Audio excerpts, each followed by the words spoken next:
A landfall. I was looking at the latest bulletins. I don't see, normally they'll announce a landfall location, but it is very, very close. They're putting it 15 miles to the west-northwest of Freeport, and it is 130 miles an hour, and it's moving northwest at 13.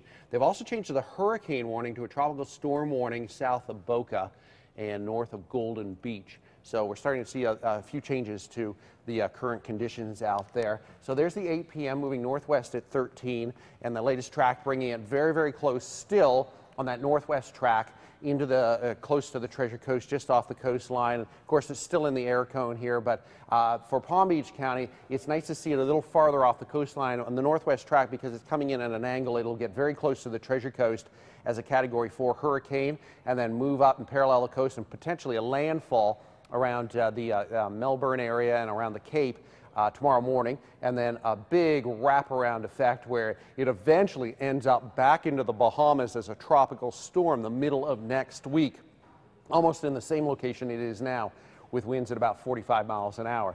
But in the near term, we're watching this massive storm in West End right there, and there's the eye right there. Still lots of shear markers popping up on the northern side of this, so there's a lot of wind shear and the threat for strong winds.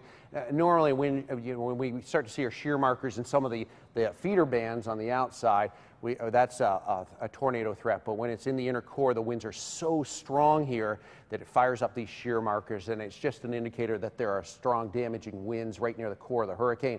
But these bands, as they come in along the coastline, are bringing in some very strong winds. So we just had a report of a 67-mile-an-hour wind in Juno Beach because of the storm in the last hour, and also some winds popping up in South County. That storm cell that had the rotation to it, and I'll just walk over to the radar here, is now, well, a couple of minutes ago is near Boca. Now it's in Pompano. So this was the one 10 minutes ago we were talking about moving through Boynton Beach. Everything is moving at about 50 miles an hour, so it's moving so quickly. So this one's out of almost out of Boca now. You look at these wind speeds around Lauderdale: 33, 36, 37 in Pompano, even down around Hollywood. We're up into the high 30s. West Palm now, looking at a 48-mile-an-hour wind. That's at the airport. And a little farther north into the Treasure Coast, solid 30 to 35 miles an hour, Fort Pierce and also Vero Beach. So each one of these cells is really bringing some strong winds with it. And look at the eye of this over the Bahamas now, just lingering. West End is right at the very, obviously it's labeled there, but you can see all the shear markers here that have fired up. And the inner core is a little bit closer to our coastline. I'll put the little measuring tape there. We're about 20 to 25 miles off the coast. So that is 10 miles closer than it was an hour ago. And if that continues, we will see strong winds develop late this evening and overnight and work toward the coast. But each one of these we're tracking, and we're keeping an eye on. So the winds at the 8 p.m. advisory down to 130 miles an hour. It's just around the west end of Grand Bahama.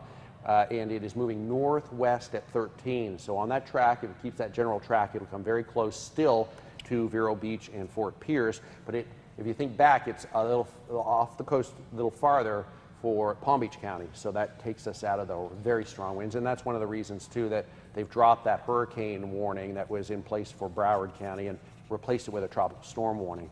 The track is kind of on the eastern side of where the air cone was. So that's nice in the short term, and that's good.